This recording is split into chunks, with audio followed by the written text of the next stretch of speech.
Or if at least, we are really the product of accelerated evolution, which is much specularized. what does that mean? We're the product of Accelerated evolution. Which is like, look, we are very, very, very, very, very different from everything else on this planet by a long stretch. Not by like a couple of years, by a long stretch. You know, by every other primate, the best they can do is use a stick to get termites. You know, oh, well, one thing is orangutans spearfish.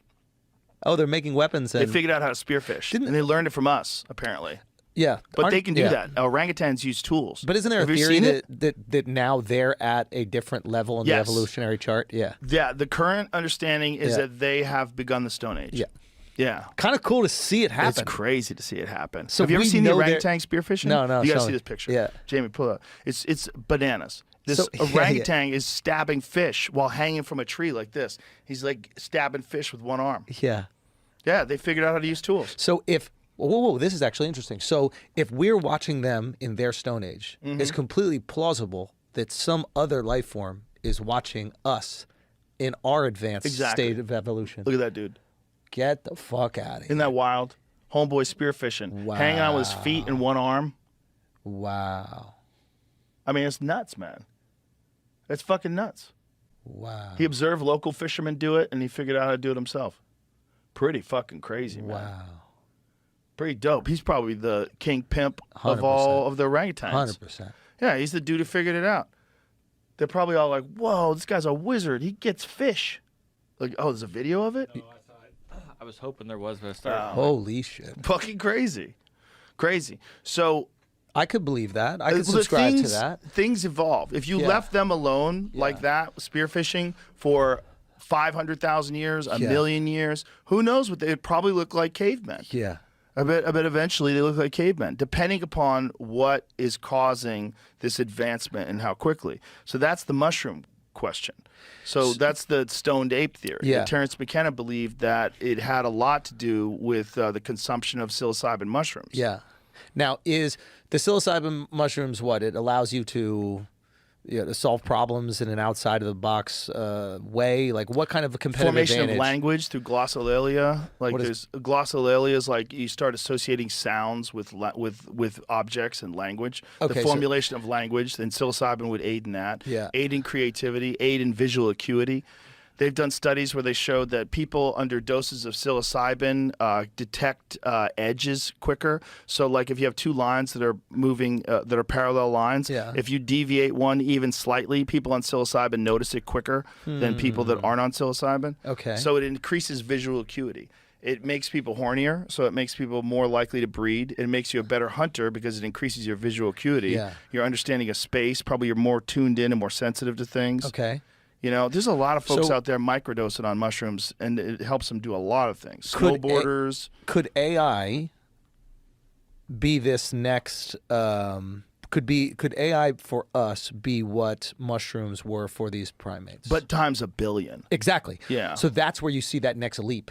So mushrooms come around, the apes start using tools, doing whatever they want, and then now you accelerate evolution. Well, the mushrooms probably are the seed for artificial intelligence because the mushrooms give you the creativity to start doing wild things in the first place, which always leads to technology, which leads to a life form. And now with AI, you have that with exponential growth. Exactly. So they're solving millions and trillions of problems in a minute that Not would only take that, us. they can make a better version of themselves.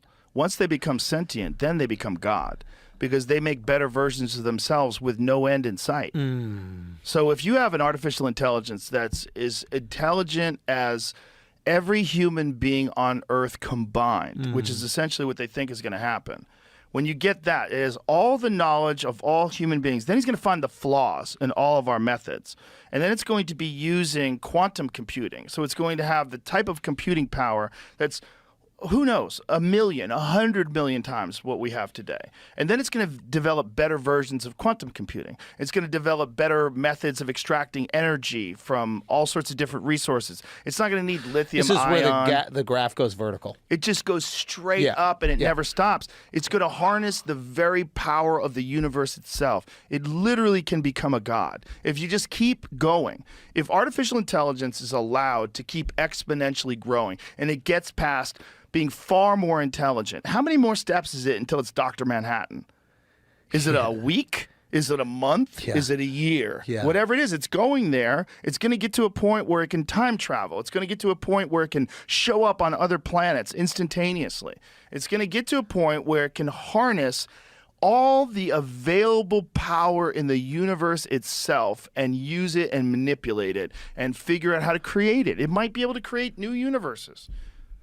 But what is if a universe is created, if a Big Bang exists, if there is a singularity, if there is a moment where there's something that's infinitely small. Why wouldn't it be able to create the exact same thing? Why wouldn't it be? If it can Oh be done, my God. if it can be created, if it is a thing that's dependent upon the forces of the universe itself. In a deep understanding of those forces, an understanding of those forces in the quantum level, the subatomic level. At every look, at the subatomic level, everything is magic, right? You know, particles in superposition are both moving and stable at the same time. You're saying the laws of physics don't apply to the It's subatomic magic. realm. It becomes magic. Got it. Most of atoms are empty space. We don't even understand what the fuck is going on. We know that particles communicate instantaneously with other particles that are nowhere near them, miles away. There are two places at the same time. They're intertwined in some strange way that we don't understand. If something becomes so advanced that it has control over those forces and it utilizes all of those forces, and it literally has a complete understanding of everything that's happening at every given time in the entire universe. So this could potentially happen in our lifetime, right? Let's say. If it doesn't, it's going to happen in our kids' lifetimes if our kids make it. But think about it. If it happens in our lifetime, our generation will have lived before the internet, and singularity. Yeah, the singularity. What a crazy 2045 existence. is what Kurzweil believes.